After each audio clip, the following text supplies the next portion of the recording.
Après, j'ai pas choisi tu vois, d'être blond aux yeux bleus. Non, c'est vrai qu'en général, j'ai pas la tête de quelqu'un qui fait de la boxe.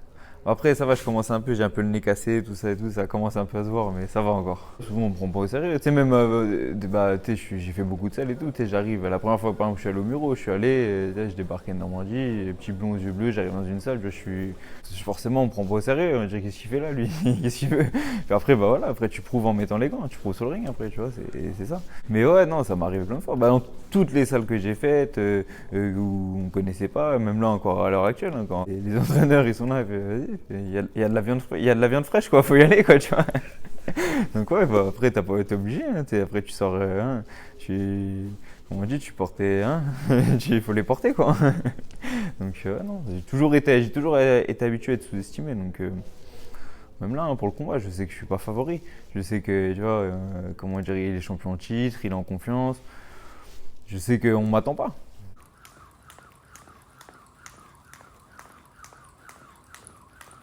Depuis que j'ai commencé la boxe, ça a été ça, quoi. À part, comme on disait tout à l'heure, oui, le fils, c'est le fils de son père, tout ça et tout, mais sinon, on m'a toujours un peu sous-estimé, pas pris au sérieux, quoi. Mais encore une fois, là, je suis là. Tu vois, je suis là, j'ai ma place, je la mérite et je vais la saisir, quoi.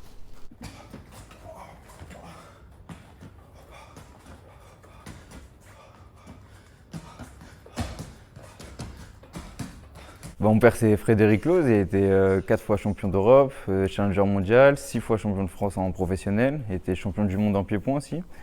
Et ma mère, c'est Dani Roca-Close, parce que mariée forcément. Et elle a été, pareil, championne du monde en pied-point. J'ai grandi dans les salles de boxe, j'ai toujours passé, quand mon père il s'entraînait, du temps dans les salles et tout. Mais moi, la boxe, je m'en fichais complètement. Franchement, je regardais jamais, presque jamais mon père boxer. J'allais, pendant qu'il s'entraînait, je jouais, mais vraiment, j'aurais jamais pensé un jour faire de la boxe. J'ai commencé à 16 ans, sérieusement, à m'entraîner, mais à m'entraîner tout court, même faire du sport et tout, régulièrement, tous les jours. J'ai commencé que à 16 ans, quoi. Enfin, en gros, j'avais une période où j'étais un peu turbulent, on va dire, donc il a fallu me canaliser. En fait, ce qui s'est passé, c'est que j'ai fait mon premier combat très tôt, au bout d'un mois de boxe, hein, parce que justement, il fallait un peu me calmer. Et puis du coup, j'ai pris une défaite, une grosse défaite. Et puis, je suis descendu du ring, je me suis dit, plus jamais, quoi. Plus jamais je me ferai humilier comme ça. Et dès le lendemain, je suis retourné à l'entraînement et j'ai tout fait pour plus que ça arrive, quoi. Donc, c'est là que j'ai pris goût à l'entraînement et que bah, justement, j'ai chopé ce virus de la boxe et que depuis, j'ai jamais arrêté, quoi. En gros, moi, je me suis jamais comparé à mon père, par exemple. Enfin, je me suis jamais dit, ouais, mon père il a fait ça, faut que je fasse ça. Ou je me suis jamais mis en concurrence avec lui.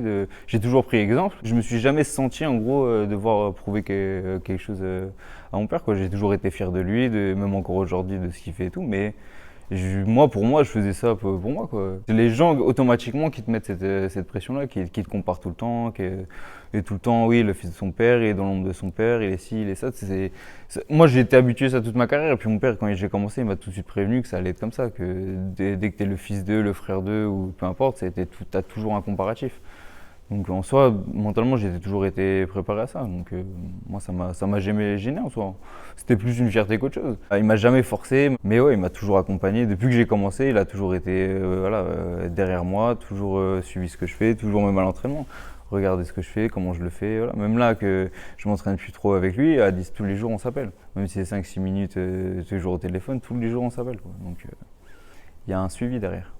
Non, il aurait pu ne pas en faire, ça m'aurait arrangé. Ouais. Tous les coups qu'il prend, je les prends, hein. C'est les mêmes, hein, tu vois. Et puis surtout, je peux pas les rendre. Donc c'est frustrant. Je suis stressé. Je suis plus stressé que quand moi je boxais, quoi. Parce que je peux rien faire. Je compare ça quand ta femme accouche. Tu fais le chien, souffle, machin, mais tu peux rien faire. T'es impuissant. T'es à souffle et toi t'es là. Bah là c'est pareil. Tu fais ci, fais ça, bah, c'est bien joli. C'est lui qui est là-haut en train de se taper avec un mec. Donc tu peux pas influencer directement. Et puis c'est mon fils, quoi. C'est ma chair. Il y a un mec qui est en train de le taper. En temps normal, je saute dessus. Tu vois, mais là ça fait partie du sport. Donc t'as toujours peur de l'accident. C'est un sport à risque. Donc, tu joues. Je sais plus qui disait ça. Tu fais de la boxe. Tu joues pas à la boxe. C'est pas un jeu.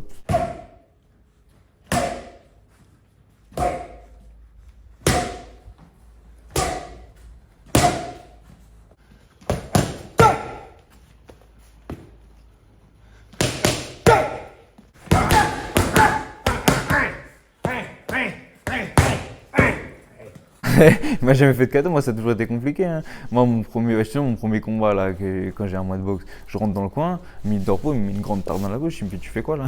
Tu vois, ça a toujours été à la dure, hein. On n'a jamais été, tu vois, même pendant les combats, pendant les entraînements, il m'a toujours entraîné à la dure. Ça a toujours été en gros, tu veux quelque chose, il faut aller le chercher, quoi. Mais même dans la vie de tous les jours, hein, il m'a toujours dit, je te mets un toit sur la tête, je te mets à manger dans l'assiette, voilà. Mais t'es là, tu veux tes Nike, tes Adidas, tes PlayStation, va travailler mon pote. Hein.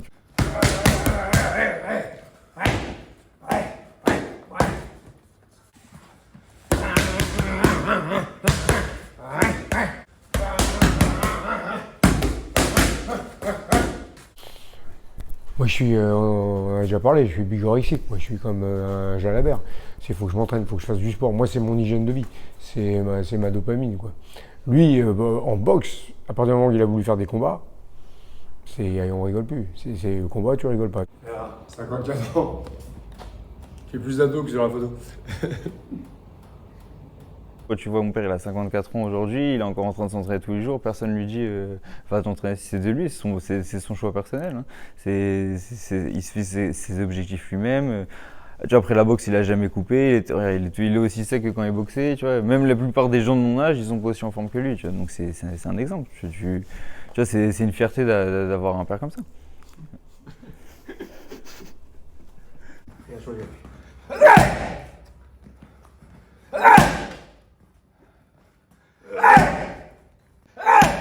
On va en bas, même pas.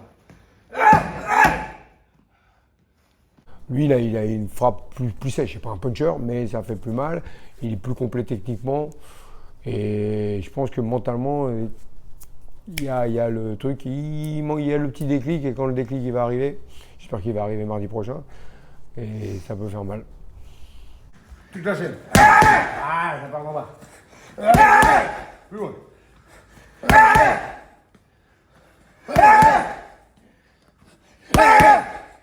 Et plus méchant que moi. Plus méchant,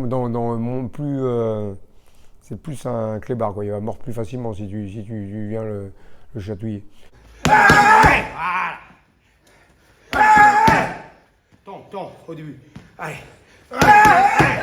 Ouais. On remonte.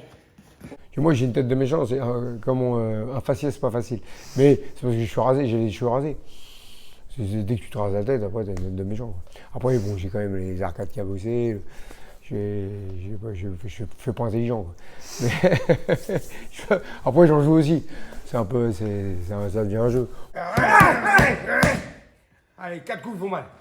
Allez. Et on arrive à la fin. Allez.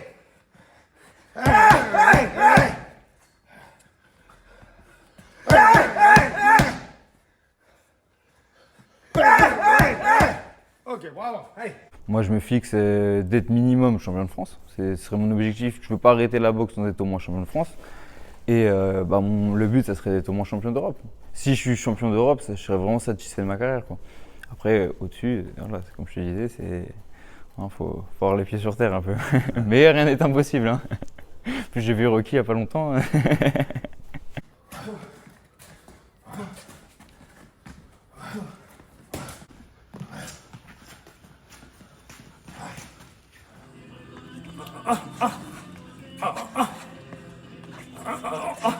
Justement, je le connais, je sais que c'est un adversaire de qualité et je l'ai déjà vu boxer, j'ai même boxé contre lui, donc voilà, je sais à quoi m'attendre, quoi. Donc, je veux dire, c'est même encore plus prestigieux de prendre un titre devant un mec comme ça. Tu vois, le mec, il est bon, il sort de deux championnats de France, il a combattu en Irlande, il a battu Irlandais chez lui. Si je bats un mec comme ça, déjà ça me situe. Je me dis, j'ai pris le titre contre un mec qui est vraiment bon, tu vois. C'est qu'il y en a des fois, tu les vois faire le championnat de France, bon, voilà, c'était gagné d'avance, quoi. Tu vois, je veux dire que moi, je sais que personne m'attend là. Moi, j'avais tendance un peu sur mes combats pro là, pas négliger mes adversaires, mais pas les prendre autant au sérieux. Là, cet adversaire, je le connais, je sais qu'il est bon, je sais qu'il est en confiance et je l'ai pris très très au sérieux.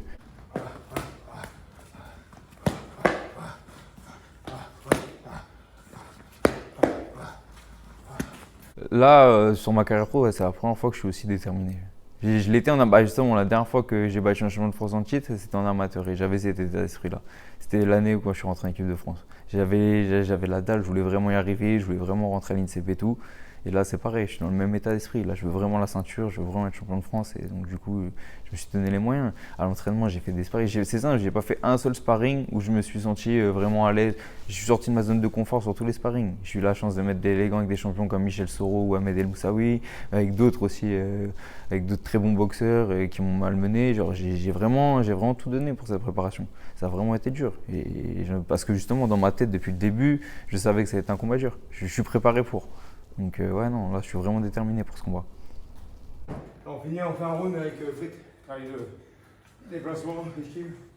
Ah. Voilà. Moi je le garde ça. Je suis tout le temps. Moi quand je roule, quand je cours, quand je nage. C'est ça que le pire. Et une fois tu te dis putain, mais c'est un bon niveau.